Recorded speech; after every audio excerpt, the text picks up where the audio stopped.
खाओगी माँ? बहुत स्वादिष्ट है ये, मेरी डॉल ने बनाया है।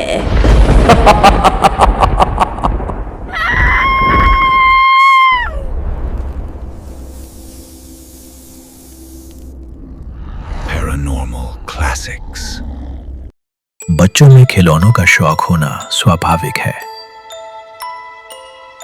खासकर गुड़ियों का शौक लड़कियों में तो बहुत ही होता है।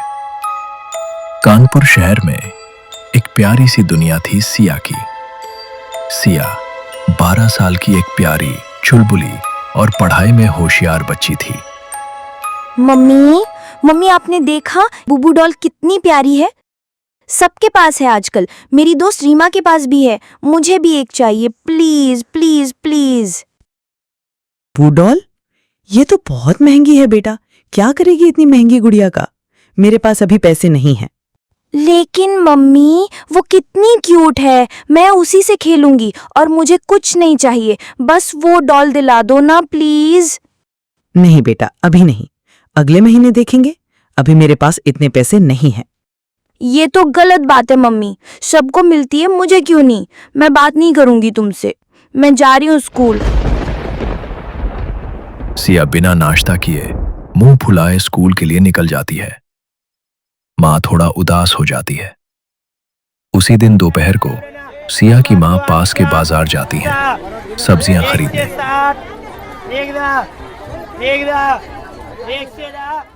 शाम को लौटते वक्त सर्दियों की ठंडी हवाओं और घने कोहरे के चलते वो एक दुकान के पास हाथ तापने के लिए रुक गईं। तभी वहां एक बूढ़ी औरत आई। बहुत तरह की गुड़िया उसके पास थी। उन्हीं में से एक किनारे एक सुनहरी गुड़िया भी टंगी थी। बुढ़िया सफेद रंग की फटी पुरानी साड़ी पहनी थी। चेहरा और खासकर हाथ उसके ऐसे रूखे थे कि लगता था कि वो खुद ही सारी गुड़िया बनाती है। बेटा, गुड़िया खरीदोगी? बहुत तरह की गुड़िया है मेरे पास। उसके पास सुनहरे रंग की एक बड़ी आंखों वाली गुड़िया थी और उसकी आंखें कुछ ज्यादा ही बड़ी थीं, जिनमें एक अजीब सी चमक थी। उसकी मुस्कान भी सामान्य गुड़िया से ज्यादा चौड़ी और रहस्यमयी लग रही थी, जैसे उसमें कोई राज छुपा हो। वो डॉल है क्या? कितने की है? हाँ बेटा, ये उसकी कॉपी है, आजकल बहुत चल रही है, एकदम कम दाम में, सिर्फ 50 रुपए। सिर्फ 50 रुपए? असली तो बहुत महंगी है, ये इतनी सस्ती कैसी है? अरे बेटा, ये सारी गुड़िया मैंने और मेरे बेटे ने अपने हाथ से बनाई हैं, तो हम कम दाम में ही बेच रहे हैं। सिया को खुश करने के लिए ठीक रहेगी। ठीक है अम्मा, दे दो ये लाबूबू डॉल। एक अजीब सी मुस्कुराहट के साथ वो बुढ़िया उसे वो गुड़िया दे देती है। बाहर ठंड और कोहरा अभी भी बहुत ज्यादा है, पर गुड़िया की एक्साइटमेंट में सिया की माँ घर आती है। जब सिया स्कूल से लौटती है तो माँ उसे गुड़िया देकर चौंका देती है। अरे वाह मम्मी, ये तो बहुत प्यारी है, आप सबसे अच्छी मम्मी हो। Thank you thank you thank you. Siya गुड़िया को देखकर बेहद खुश होती है। वो तुरंत उसे गले लगा लेती है। गुड़िया की आंखें जो कांच जैसी थीं, मां को एक पल के लिए घूरती हुई सी लगी, पर उन्होंने इसे बस अपनी सोच समझकर टाल दिया।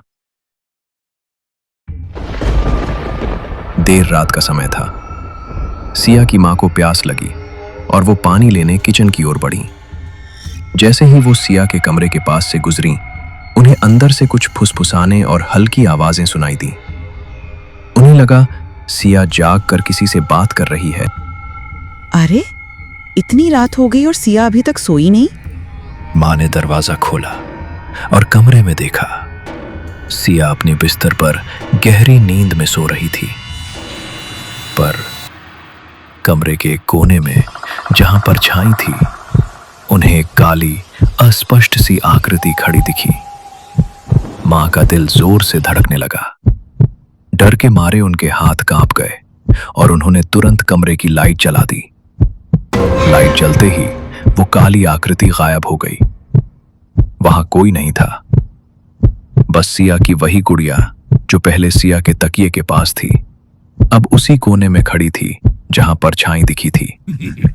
उसकी सुनहरी चमक और भी तीखी लग रही थी और उसकी डरावनी मुस्कान पहले से ज्यादा चौड़ी और अजीब थी, जैसे वो उन्हें देखकर हंस रही हो।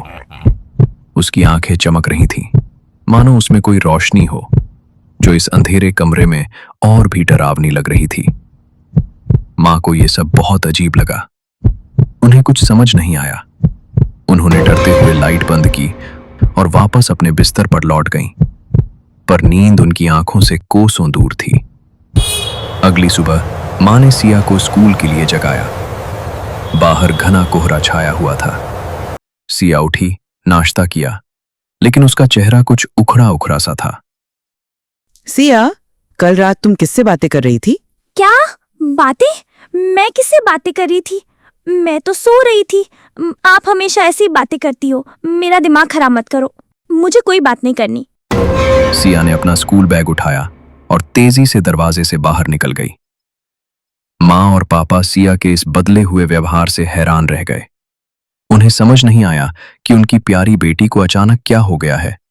वो इतनी आक्रामक क्यों हो गई है? क्या हुआ? सिया ऐसे क्यों बात कर रही थी?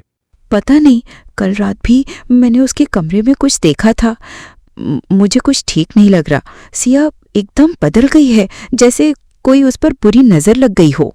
क्या बात कर रही हो तुम? ऐसे कैसे बदल सकती है कोई बच्चा? हो सकता है स्कूल में कुछ हुआ हो या उसने कोई सपना देखा हो। तुम चिंता मत करो। मुझे डर लग रहा है। ये सब उसकी गुड़िया आने के बाद से ही हो रहा है। वो डॉल ही मुझे ठीक नहीं लग रही।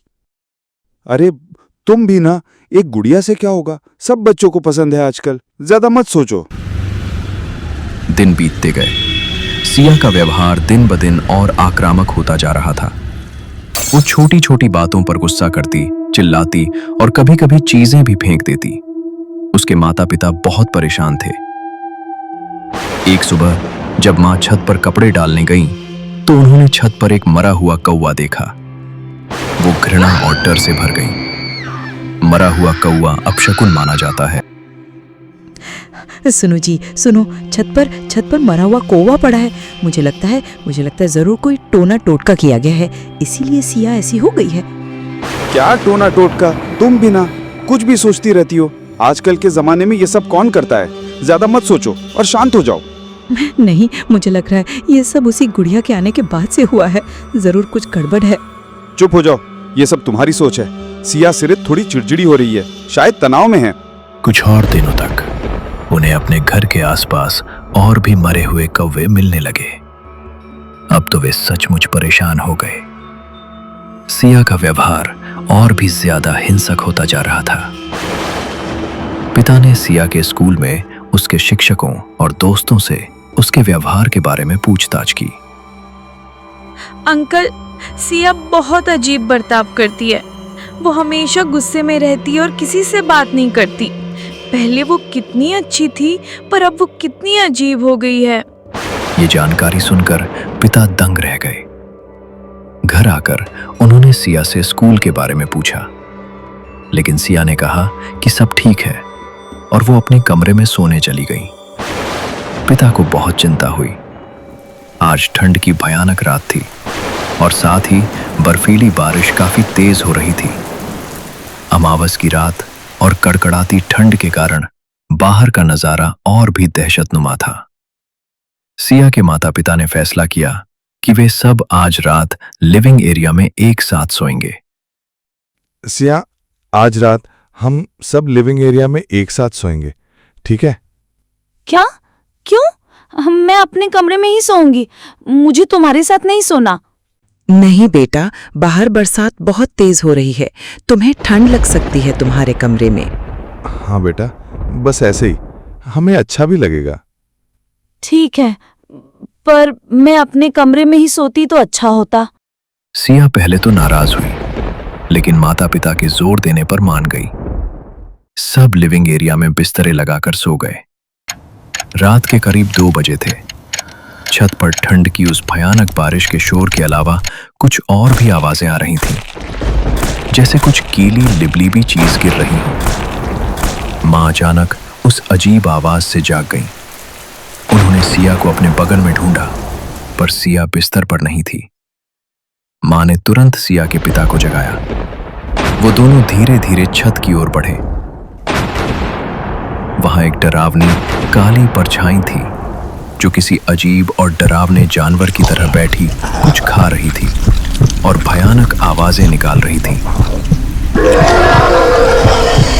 उन्होंने देखा कि वो सिया थी। सिया अपने दोनों हाथों से मरे हुए कौवों को जानवरों की तरह नोच नोच कर खा रही थी और भयानक आवाजें निकाल रही थी। ये दृश्य इतना विभत्स और घिनौना था कि उनकी रूह कांप गई। उन्हें अब समझ आया कि उनके घर के आसपास इतने मरे हुए कौवे क्यों मिल रहे थे। देखो देखो, ये क्या कर रही है सिया? हे भगवान, सिया! सिया ने उनकी आवाज सुनी, पर वो कौवे खाने में इतनी लीन थी कि उसने कोई प्रतिक्रिया नहीं दी। अचानक एक झटके में वो बेहोश होकर जमीन पर गिर गई। सुबह होते ही हम हनुमान मंदिर जाएंगे। हनुमान जी ही हमारी सिया को बचा सकते हैं। मैं हनुमान जी के आगे दिया जलाकर आती हूँ। उन्होंने किसी तरह रात काटी, सुबह होने का इंतजार करते हुए। अगली सुबह भी घना कोहरा छाया हुआ था। जब वे मंदिर जाने के लिए तैयार हुए तो सिया ने कई बहाने बनाने शुरू कर दिए।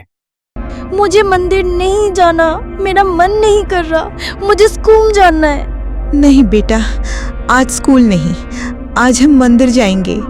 चलो सिया, जिद मत करो। मुझे अपने लघु डॉल के साथ खेलना है, मैं उसके बिना कहीं नहीं जाऊंगी। अच्छा बेटा, उसको भी साथ ले लो। सिया उस सुनहरी गुड़िया को लेने अपने कमरे में गई, पर जैसे वो उससे बात करने लगी हो, रिया की आवाज बाहर आ रही थी।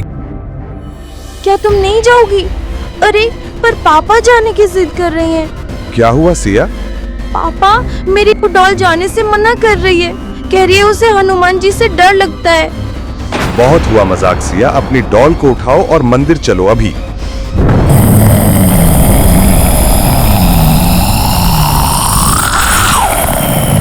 बहुत कर ली मनमानी तूने बुढ़े।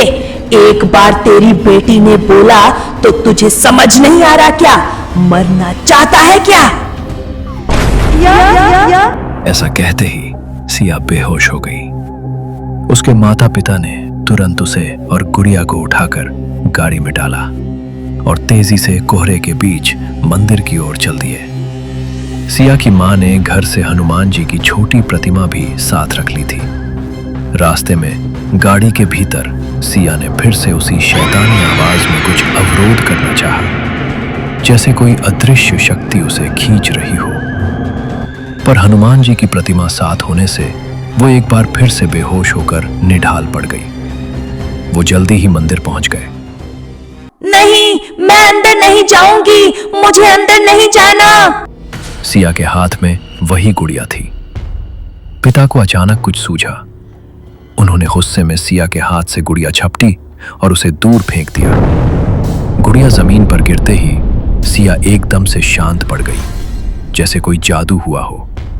वो थोड़ी उदास जरूर हुई, लेकिन अब उसने मंदिर के अंदर जाना शुरू कर दिया। वो गुड़िया मंदिर के बाहर जमीन पर पड़ी थी। मंदिर के अंदर पुजारी जी ने उनकी बात सुनी। आपकी बेटी पर टोना टोटका किया गया है और इसका स्रोत वही गुड़िया थी जो बाहर पड़ी है। क्या करें महाराज, हमारी बेटी को कैसे बचाएं? सबसे पहले उस गुड़िया को तुरंत जला दे। ये सारी नकारात्मक शक्ति की जड़ है। बाहर आकर सिया के पिता ने पुजारी जी के साथ उस गुड़िया को जला दिया।